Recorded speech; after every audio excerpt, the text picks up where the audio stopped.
Hello class. In this lesson we're going to be introducing ourselves to polynomial functions. We'll be defining it, evaluating a polynomial function, which is really easy, and we'll be determining the end behavior of polynomials. And this is actually the key thing of today's lesson. So far we've actually done two different kinds of polynomials. We've done linear functions, which are the simplest kind of polynomial functions. It's of degree 1, which we'll talk about in a second. We've done quadratic functions also. It's the other kind of polynomial function, and it's of degree 2. We'll talk about that again. So polynomials, what is it? It's the sum. We add up a bunch of monomials. A monomial could either be a number, it could be a variable, or it could be a product of a number or a variable, any number of them. In a very general sense, this is the way we would write it out kind of mathematically. All the exponents are numbers 0, 1, 2, 3, and beyond. They're whole numbers, never negative, never fractions. We call a polynomial, we say a polynomial is of a certain degree by looking at the highest degree or the highest exponent term in that. We have coefficients, which can be 0.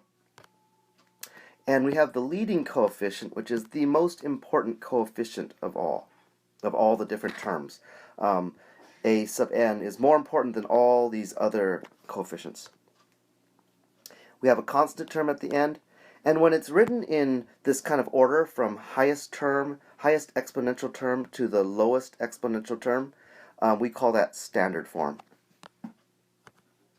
So here are some examples of polynomials written out in standard form, highest to lowest.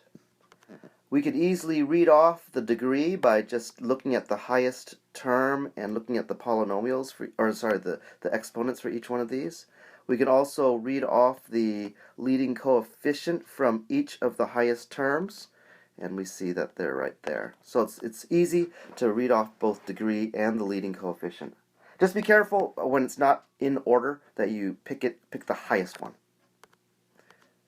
Here are some examples of non-polynomials, and here are the reasons for all of them. When the x is on the bottom in the denominator, not a polynomial. Things like square root, things like absolute value, things like exponents with fractions, all of these not polynomials. Evaluating a polynomial is very easy. Basically, if we want to find the value of f of 3, we just plug that into the equation. We've done this already, so we're not going to take more time on this. Graphing polynomials. When we graph polynomials, it's not as easy to graph as lines or parabolas. So we're going to, sketch it in this class. We're going to simplify it. We're going to, identify key critical points. Critical points would be x-intercepts. Another word for that would be zeros. Another word for that would be roots. Or even we've talked about solutions as well. Solutions to f of x is equal to 0. In this lesson, we're really going to be looking at the end behavior. In future lessons, we'll be looking at x-intercepts. How do we even find the x-intercepts, the zeros of polynomials? But as we look at end behavior, we're really asking this question. What happens to the function? What's the behavior of the function when x goes to negative infinity, that's how we say this, or when x goes to positive infinity? A very large negative number, very large positive number. So we're looking really at the behavior at the left end when x becomes negative infinity. What happens to f of x? When x becomes very positive, what happens to f of x? So that's what we call the right end behavior. And so we're really talking about, when we talk about end behavior, we're talking about these arrow portions. Is the arrow up here? Is the arrow going down here?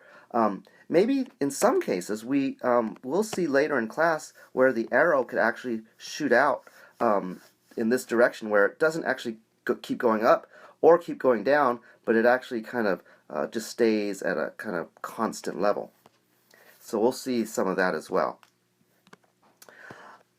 For polynomials, this is the key concept. every single odd degree polynomial behaves the same. Every single even polynomial behaves the same at the end. The key thing is the end behavior. So for all of these odd function or odd degree polynomials here, they behave just like this, the simplest of all of them, which is a line. Now the line has this kind of end behavior where on one end it's on the it's down, on the other end it's up. So when you have a kind of a positive slope here, so when m is greater than 0, it's a positive slope. The arrow is going to be down here, the other arrow is going to be up here. Conversely, when we have a negative slope, the arrow's up here and down here.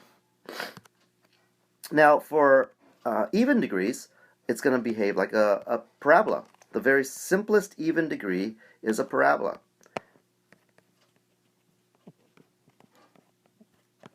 So the behavior will either be on both ends up and up,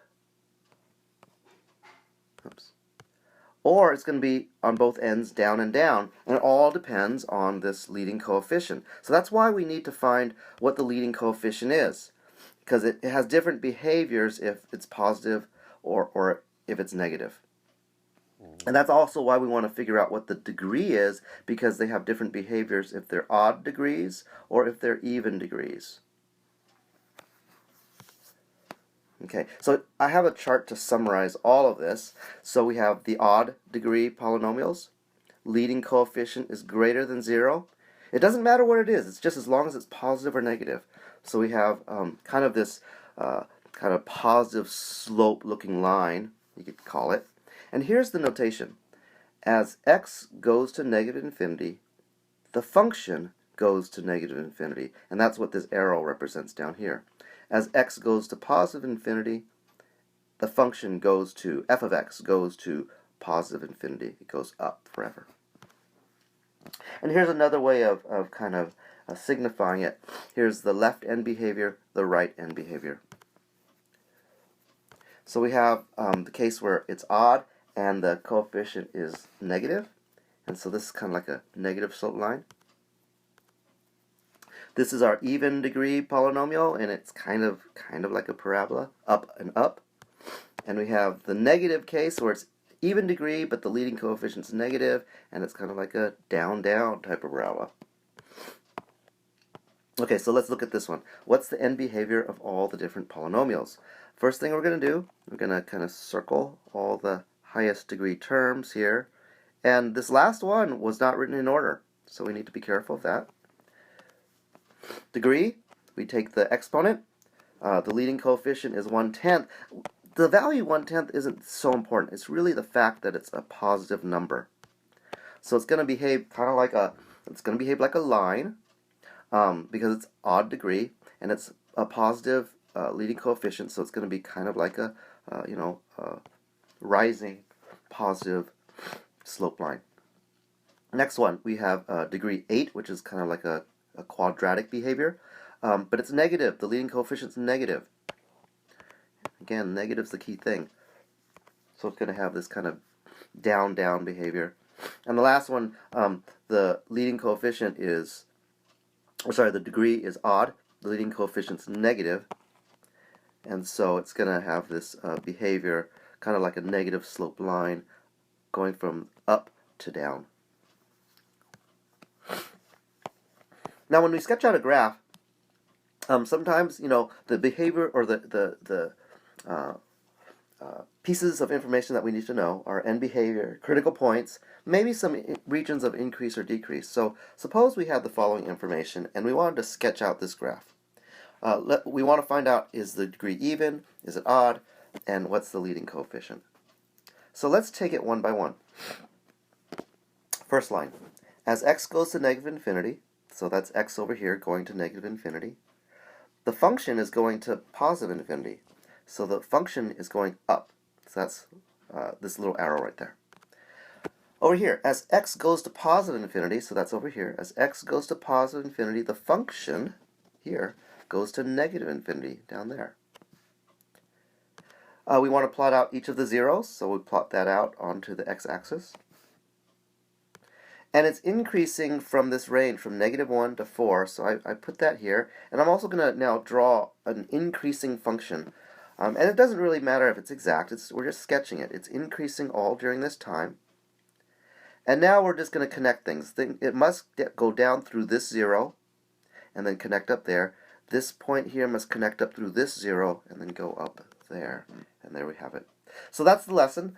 The next 2 pages, we also know that it's an odd function because, it's starting up here, ending down here, so that's an odd behavior, odd degree. And it's negative because it's, up here, down here, kind of like this negative slope line, if we were to think of it like that. Okay, so the next pages just have some problems for you to do if you haven't done them already. I'll put up the answers in 3, 2, 1, 0. And the next page, here's the answers for this one. There's a little correction for your notes, possibly. 3, 2, 1, 0. That's the lesson for today. Have a good day, everybody.